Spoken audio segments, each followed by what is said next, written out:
Again, I have like an 8-track brain, and I forget to say things.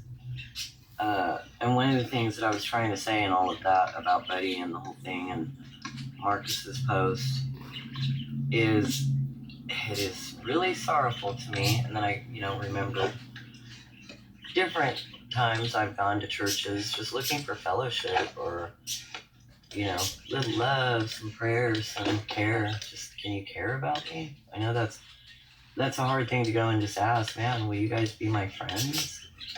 And I've gone and I've literally asked that, which is a very humbling, very hard thing to do. But I've done it, and I've been given lip service, and I just got to thinking about Marcus's post, and how the church used to take care of people, understood that people needed love, and yeah, maybe a soup kitchen or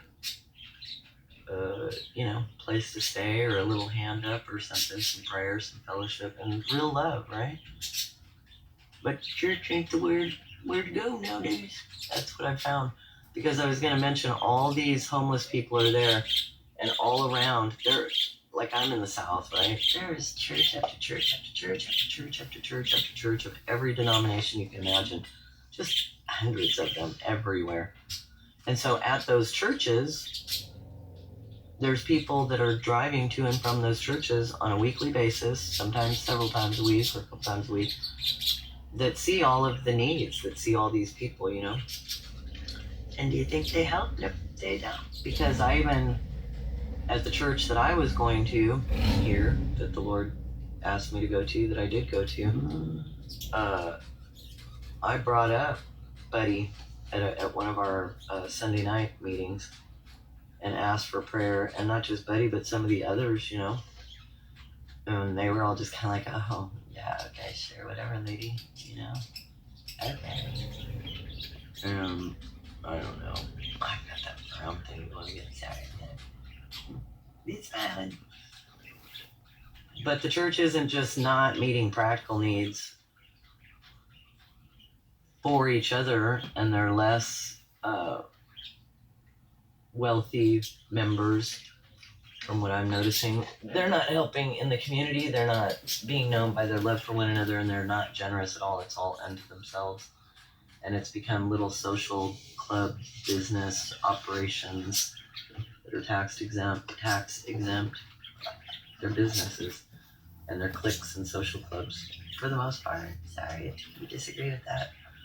And I too the church is full of wolves in sheep's clothing, or lukewarm people, which I got to thinking too. My time in my car, it's either, for the most part, most of the time, it's either like freaking too hot or freaking too cold, right?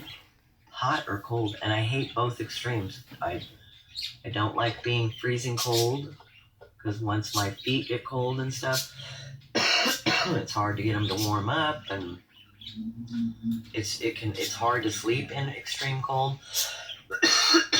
You can actually get frostbite of your nose if it's cold enough, which it does get cold enough here. It's down in the plains. It's just very uncomfortable in a lot of ways, but same with the extreme heat. Oh, miserable. And very rarely is it like lukewarm, just that like perfect, the perfect temp. And I thought, no wonder so many of us are lukewarm, because lukewarm is so comfortable. It's not challenging. It's, just the perfect temp for us. We don't have to go out of our way. We don't have to give when we're struggling, or anyway, I just had a whole picture, a spiritual picture of, and when you're on fire for the Lord, it's hot, you're hot, and fiery trials come when you're on fire for the Lord. And if you're cold, it's freezing cold, and that's like, you can get frostbite, and you can die from being freezing cold, but you can too from being hot, and it can just be uncomfortable either which way. But God would prefer that we be hot or cold, not lukewarm. So there's pros and cons, right, to being hot and on fire for the Lord, being hot, passionately in love with Him, you take a lot of hits, because then He calls us to be bold and speak the truth in love and just do all kinds of things that are not super comfy. And they don't have like instant payoffs here. We get eternal rewards, sure, but I think we suffer a lot more when we're on fire, when we're hot, you know.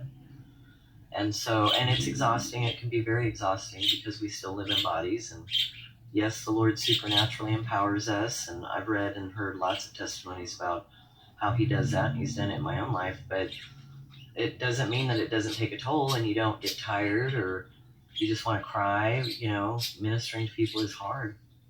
Being a follower of Jesus is hard. And it's a wonderful, too. Don't get me wrong. It's the most wonderful experience of anything in this life.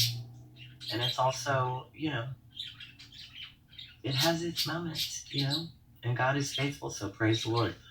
Anywho, please pray for Buddy. Father, please help Buddy wherever he is. And I'm supposed to give him this tent. I'll just, I guess, keep it in the car here for now and figure out what I'm supposed to do. So God bless you guys. Thanks for being here. Love you.